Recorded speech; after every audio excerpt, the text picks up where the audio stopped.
Dérivation locale, nombre dérivé, exercice 10 du calcul, fonction inverse, soit f la fonction définie sur r privé de 0 par f de x égale à 3 sur x. Et h un nombre réel non nul, exprimer le taux d'accroissement de f entre moins 3 et moins 3 plus h. Donc h, pour la première question, h de moins 3 est égal à 3 sur moins 3, qui est égal à moins 1. Et pour h différent de 0, h, au lieu d'écrire moins 3 plus h, je vais écrire, donc c'est la même chose, hein, c'est taux d'accroissement, donc moins 3 plus h, mais je vais l'écrire sous cette forme qui m'arrange, h, plutôt f plutôt. Il faut pas que je m'embrouille parce que la fonction elle s'appelle f. Je sais pas pourquoi je suis parti vers du h. F de moins 3 plus h, je vais l'écrire plutôt sous la forme de f de h moins 3. C'est exactement la même chose, mais ça m'arrange. Et ça me donne 3 sur h moins 3. Ici, on me demande le taux de variation de f entre moins 3 et moins 3 plus h. Je poursuis donc. Je dois calculer et simplifier derrière f de h moins 3 moins f de moins 3, le tout sur h, ce qui me donne f de h sur moins 3, c'est 3 sur h moins 3. Il y a le moins de ma formule, je le mets. Et puis il y a le moins 1, donc moins 1. Le tout est divisé par h. Cela m'amène à 3 sur h moins 3 plus 1. Le tout sur h. Et là, je vais mettre au même dénominateur cette quantité-là. Donc là, j'ai sur 1, je vais multiplier par h moins 3, donc au numérateur aussi h moins 3, pour obtenir 3 plus h moins 3, le tout sur h moins 3, et toute cette quantité est divisée par h. Je poursuis, c'est égal, donc les 3 et le moins 3 va s'éliminer, et j'aurai du coup h sur h moins 3, et du coup ce h qui divise tout ça, divisé c'est multiplié par l'inverse, donc divisé par h, on revient à multiplier par l'inverse de h qui est 1 sur h, et là j'élimine mes h, il me reste 1 sur h moins 3. Donc là, le fait de remplacer h par 0 ne va plus poser problème. Donc j'obtiens 1 sur h moins 3. Donc là, le taux, c'est 1 sur h moins 3. Je vais juste faire un petit retour sur cette étape-là, ce passage de là à là. On avait a sur b qui était divisé par c.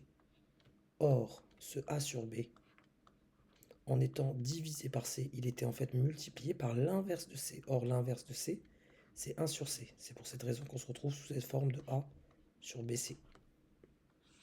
Des règles élémentaires qui relèvent de la quatrième. Je poursuis. Donc, puisque j'ai trouvé comme taux d'accroissement 1 sur h-3, voilà la fin. Vous le voyez ici. Donc, quand on me demande de déduire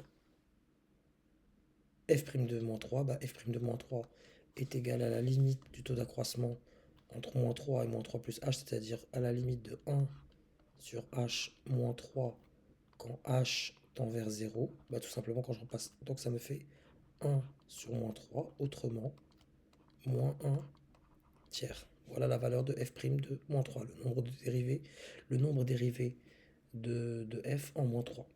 Et on me demande de faire la même chose pour 1, donc là je procède à l'identique. Je vais effacer ce que j'ai fait précédemment.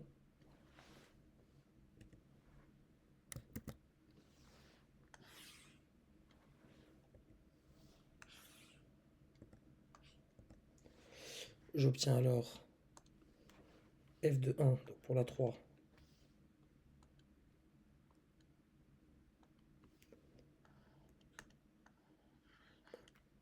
f de 1 est égal à 3 sur 1 qui est égal à 3. Pour h différent de 0, f de 1 plus h plus 1, je préfère. Commencer par le h, f de h plus 1 est égal à 3 sur h plus 1. Voilà la première étape. Derrière, je calcule le taux d'accroissement. F de h plus 1 moins f de 1, le tout sur h, qui est égal à 3 sur h plus 1 moins 3, autrement dit moins 3 sur 1, le tout sur h. Je mets ici au même dénominateur. Donc 1 fois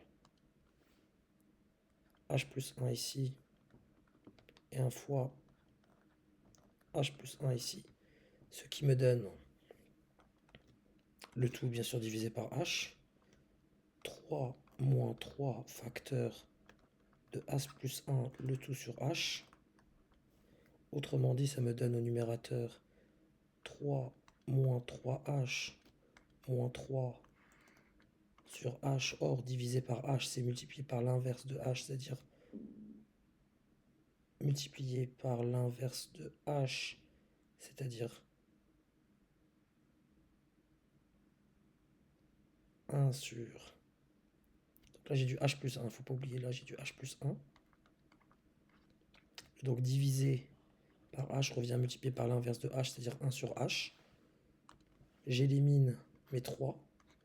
Le h ici va éliminer ce facteur h là, et il me restera moins 3 sur h plus 1, et on écrira que f' de 1, c'est la limite de ce taux d'accroissement, donc la quantité qu'on vient de trouver, moins 3 sur h plus 1, quand je remplace h par 0, autrement dit, grossièrement je le dis, moins 3 sur 0 plus 1, c'est moins 3 sur 1, autrement dit, c'est moins 3, et cela vient conclure l'exercice.